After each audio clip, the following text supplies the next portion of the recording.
આરસીબીએ જેને ઠુકરાવ્યો એજ બોલર ભારે પડ્યો, 3 વિકેટો ઝડપી બન્યો એક્સ ફેક્ટર. મોહમ્મદ સિરાજની જે 2 એપ્રિલ 2025 આઈપીએલ મેચમાં રોયલ ચેલેન્જર્સ બેંગલુરુ વિરુદ્ધ રમવા ઉતર્યો. મેચમાં સિરાજના ઇમોશન અલગ હતા, કેમ કે તે ટીમ વિરુદ્ધ રમી રહ્યો હતો, જેનો ક્યારેક તે મહત્વનો ભાગ હતો. કોહલીની સામે પહેલી ઓવર ફેંકવા ઉતર્યો હતો, અડધા રનઅપ પર રોકાયો, પછી બીજી વખત પ્રયત્ન કર્યો. આરસીબી વિરુદ્ધ મેચ જીતીને સિરાજનો અનુભવ અલગ હતો, ઇમોશન પણ અલગ હતા.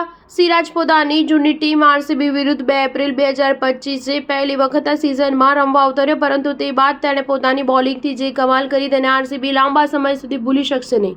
ગુજરાત ટાઇટન્સના મોહમ્મદ સિરાજનો બોલિંગ સ્પેલ જ હતો, જેનાથી આરસીબીને સાચવવાની તક મળી નહીં. સિરાજે પોતાની બોલિંગ સ્પેલમાં પહેલા દેવદત્ત પડિક્કલ અને પછી ફિલ સોલ્ટે આઉટ કરીને એવો ઝટકો આપ્યો. સિરાજે તે બાદ આરસીબીના હાઈએસ્ટ સ્કોરર રહેલા લિયામ લિવિંગસ્ટોનને પણ આઉટ કર્યો. આ રીતે તેમનો બોલિંગનો આંકડો 4-0-19-3 રહ્યો.